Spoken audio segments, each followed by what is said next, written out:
How to safely deposit Pi. In this video, I'm going to be showing you on how you can safely deposit Pi token on Bitget. So for this, what you're going to do is you're going to open up your Pi browser application like I have over here. Now, once you're in your Pi browser application, what you can simply do is you're going to be over here, right?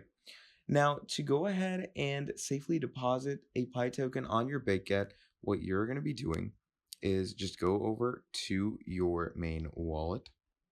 Okay, and I'm going to quickly unlock my wallet real quick. Now, once you've done that, you're simply going to go over to pay and request.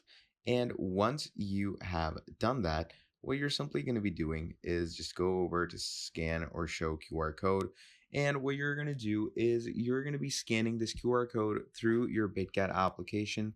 And in that case, what's going to be happening is your Pi will be deposited into your Bitget.